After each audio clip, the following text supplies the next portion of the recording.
Las bobadas de Byung-Chul Han. A ver, ¿quién es Byung-Chul Han? Es un filósofo, filosofeta, filosofino,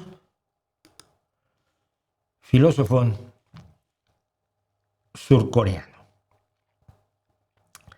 El jurado de los premios Princesa de Asturias, ahora, claro, dijo que se le entregaba un premio por su brillantez para interpretar los retos de la sociedad tecnológica. Vamos a ver que también interpreta los retos de la sociedad tecnológica.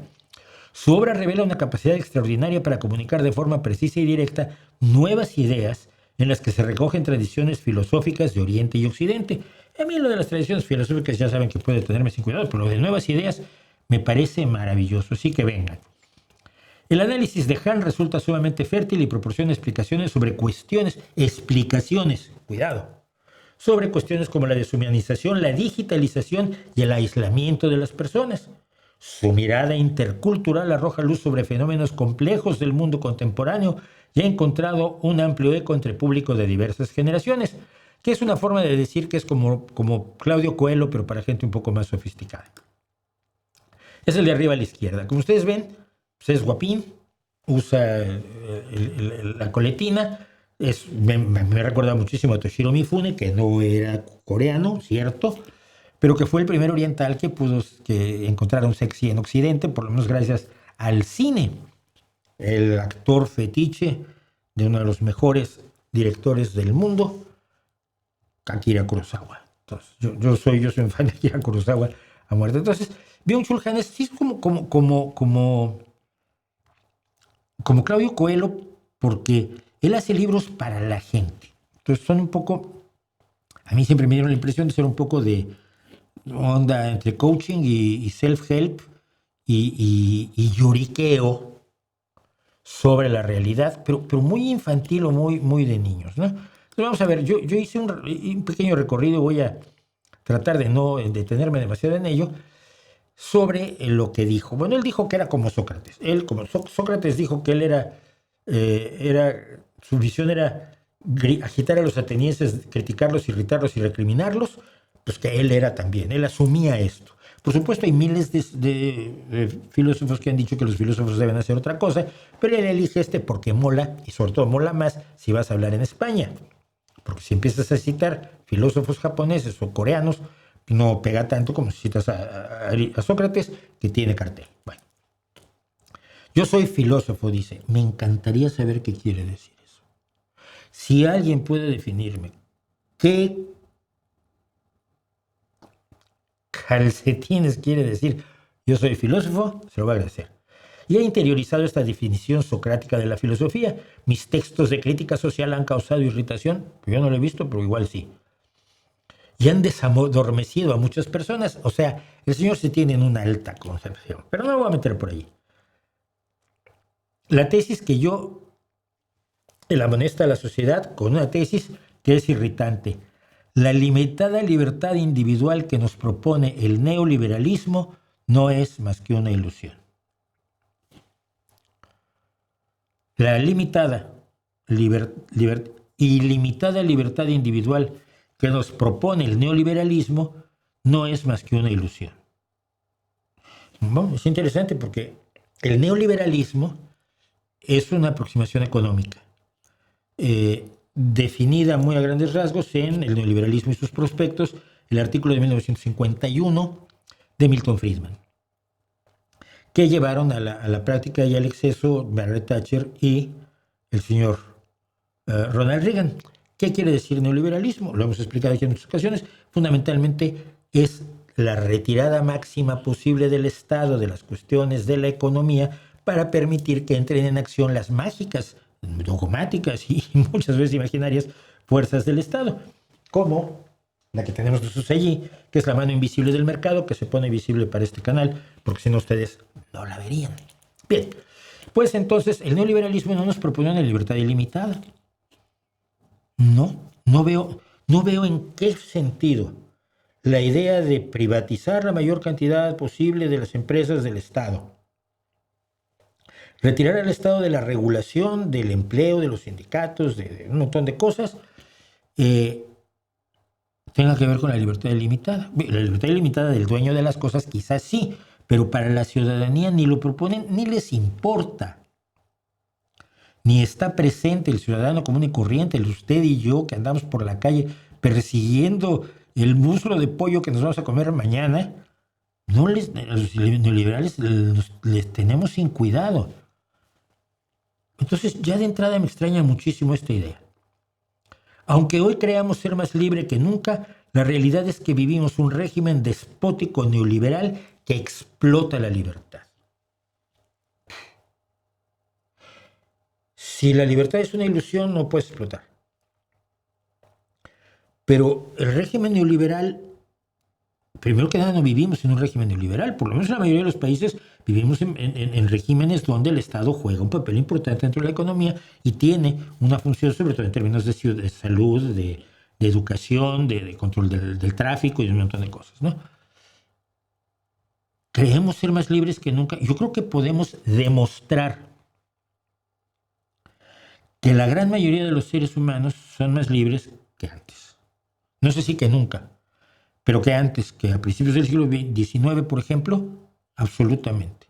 Más libres en su capacidad de moverse, más libres en su capacidad de educarse, más libres en su capacidad de cuestionar la realidad a su alrededor, más libres en su capacidad de expresarse y de pensar distinto.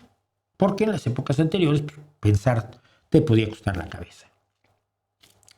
Ya no vivimos en una sociedad disciplinaria donde todo se regula mediante prohibiciones y mandatos. No, por eso somos más libres, Byung. Bueno, Han, ¿cómo te llamas?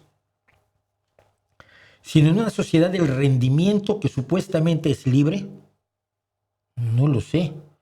Y donde lo que cuenta presuntamente son las capacidades, no lo sé. ¿Me entienden? Está haciendo afirmaciones tremendamente complejas. Vivimos en una sociedad del rendimiento. No. Podemos vivir en una sociedad del cumplimiento, pero no del rendimiento. Sí, en algunos casos el mayor rendimiento, la mayor productividad, por supuesto, que son recompensados y demás. Pero en muchos espacios de la vida no. Esta generalización absoluta me resulta a mí sumamente alarmante. Pero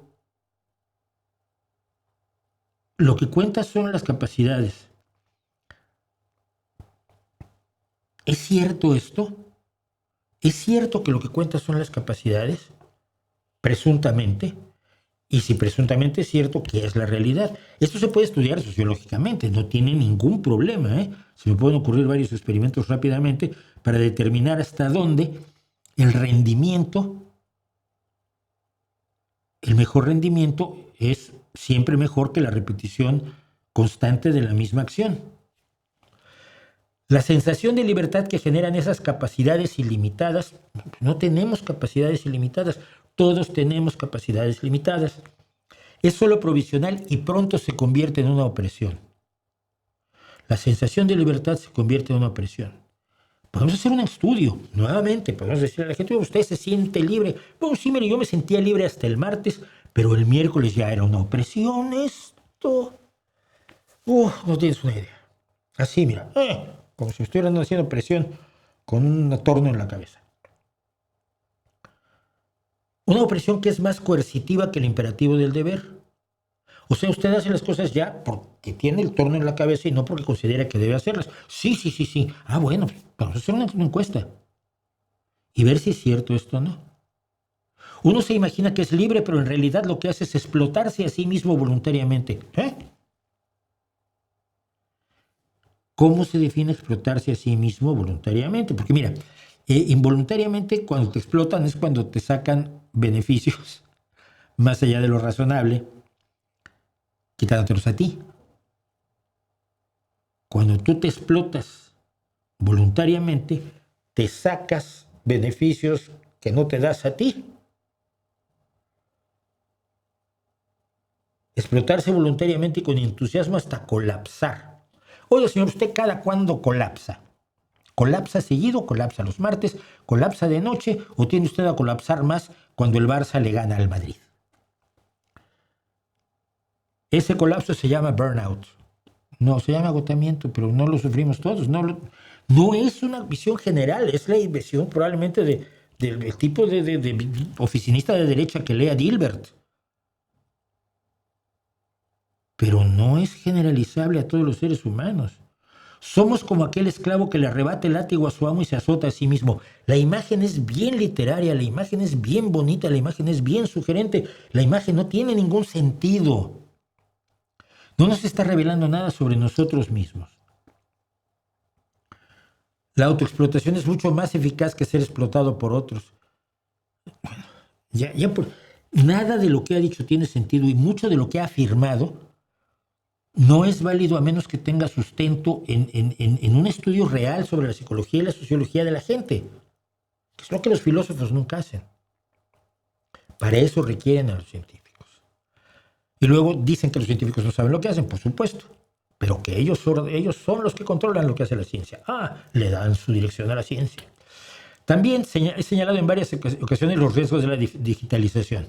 Por supuesto, porque esto está de moda, porque esto gusta muchísimo. Cuando tú dices que la culpa la tiene otro, vas bien, estás haciendo el populismo correcto. Ahora, si la culpa la tiene la tecnología, hijo mío, si esto ya pasaba entre los antiguos romanos.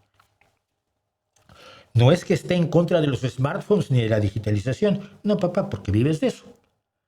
El teléfono inteligente puede ser una herramienta utilísima. No habría problema si lo usáramos como instrumento. Lo que ocurre es que en realidad nos hemos convertido en instrumentos de los smartphones. Mira, la relación usuario del instrumento con el instrumento es una relación donde el usuario del instrumento ejerce una acción volitiva debido a su agencia voluntaria y moral sobre un objeto inanimado o no inanimado, puede ser un perrito, por ejemplo, para que este perrito haga lo que la voluntad del manipulador de la herramienta del instrumento quiere. Los smartphones no tienen agencia. No sé, es por contar algo, ¿no? Es el teléfono inteligente el que nos utiliza a nosotros. ¿Cómo? ¿Cómo nos puede utilizar un teléfono inteligente? Es todo poesía para endulzar la oreja del tecnófobo de barrio de clase media.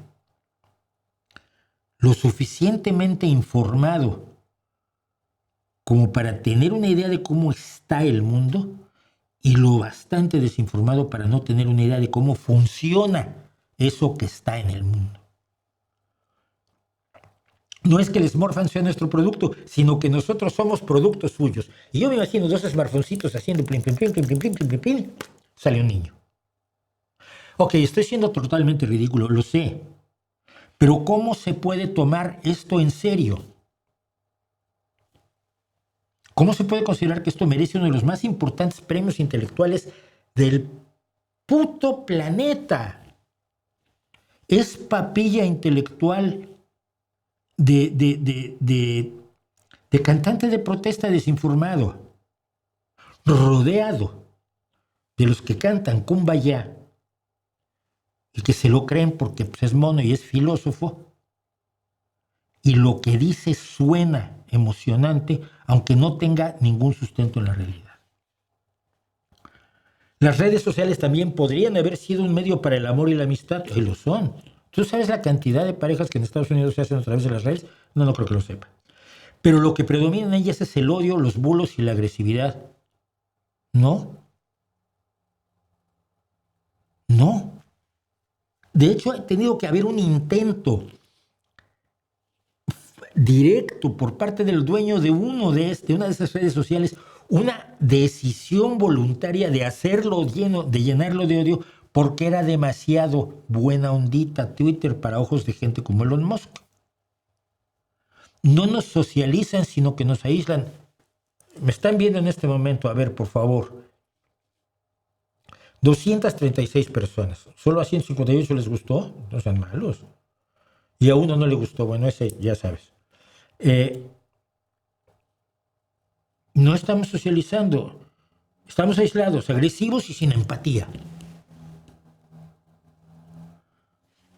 La inteligencia artificial puede ser muy útil, pero existe el riesgo de que el ser humano acabe convertido en esclavo de su propia creación. Es el puto complejo de Frankenstein que denunció en su momento Asimov con los principios de la informática. Esta idea de que hay cosas que no debes saber o que no debes hacer y tu creación va a acabar destruyéndote. Es el complejo Frankenstein. Por favor, que lo popularice un señor que se llena de dinero y de prestigio repitiendo esto tantos años después de la muerte de don Isaac. Y finalmente, para terminar, no voy a ahondar más en esto, sigue su discurso de largo rato porque algo no va bien en nuestra sociedad y tú sabes que decir eso siempre tiene cartel. Cuando le dices que no va bien y cómo lo arreglamos, ya es donde se jode mucho el invento. He reflexionado mucho sobre la creciente pérdida de respeto en nuestra sociedad. Hoy en día, en cuanto alguien tiene una opinión diferente de la nuestra, lo declaramos enemigo. Y antes no, hombre. Fíjate, durante todo el medievo, tú podías rápidamente tener una opinión distinta de la del señor obispo y nadie te iba a declarar hereje y a quemarte o ejecutarte de maneras enormemente creativas, porque no todo era andar quemando gente, que hay que cuidar la leña. Eso de la falta del respeto, ya lo decía, ¿quién era? Un griego, uno de los griegos estos que luego también lee. La falta de respeto, ya tiene una opinión diferente a la nuestra, lo declaramos enemigo. No, sí. Y en el Japón de los shogunes tú podías opinar distinto con toda la frescura del mundo. Y entre los aztecas ni te digo. Entre los aztecas podías absolutamente estar hasta en desacuerdo con el nombramiento del güey Tlatoani, que no te iba a pasar absolutamente nada. Porque a lo largo de toda la historia humana, o eso es lo que nos está tratando de decir este personaje, no era enemigo aquel que tenía una opinión diferente de la nuestra, pero en estos tiempos esto ha cambiado y nos enfrentamos a este horror. Ya no es posible un discurso sobre el que se base la democracia. Ya no es posible. Este señor ya la dio por muerta. Habemos millones de personas luchando por la democracia porque creemos que sí es posible un discurso sobre el que se basa la democracia. Pero él ha decretado que no y le dan un premio. Ahora di tú que la democracia tiene una oportunidad, que estamos luchando por ella y que es el futuro y no te van a dar un premio. ¿Por qué? Porque cuando sale el medio pollito gritando que el cielo se cae, le hace caso a todo el mundo. Y este señor, ya no voy a ir más allá. Ya no voy a ir más allá de su discurso. Este señor no hace otra cosa. Se tiene una alta estima, yo creo que está muy bien eso, uno tiene que no puede vivir denigrándose, pero creo que es enormemente vergonzoso que es que no es otra cosa, es papilla, es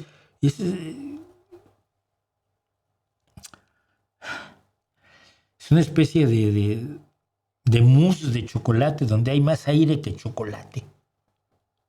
Los buenos mousse hay más aire que chocolate.